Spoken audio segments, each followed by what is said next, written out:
কি সমস্যা হয় স্কুলে? সাইকেল রাখার জায়গা থাকে না, টয়লেটে তো জল জমেই, আর স্কুলে একটা জানালা নেই, দরজা নেই। স্কুলে যখন বৃষ্টি পড়ে তখন আমাদের বই খাতা ভিজে যায়। সাইকেল রাখার জায়গা নেই মানে ঘেরা নেই? ঘেরা নেই, বাইরের লোক চলে আসে? হ্যাঁ স্যার। হ্যাঁ, হ্যাঁ, সমস্যা হয়।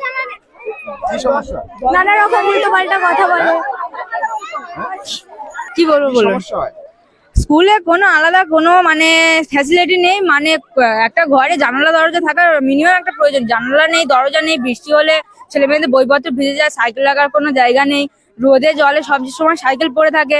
অনেক সময় কেউ চুরিও করে নিয়ে যায় সাইকেলে চাবি দিতে না পারলে। তারপর স্যারেদের কি সব স্যারেদের সমস্যা নেই, কিন্তু কিছু কিছু স্যারের সমস্যা আছে, মানে গার্জেন মানে বাচ্চাদেরকে নিয়ে।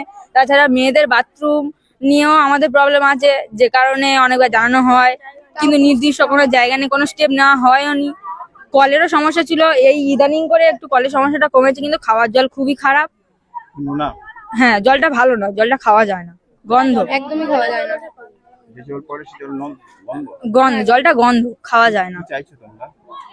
আমরা চাইছি যাতে স্কুলটার একটু উন্নতি হোক, যেন সবাই ভালোভাবে, যেরকম আর 5টা স্কুলে ছাত্রছাত্রীরা জীবনযাপন করে, আমরাও চাই সেরকম ভাবেই চলতে। কি নাম তোমার? শিপ্রা হালদার।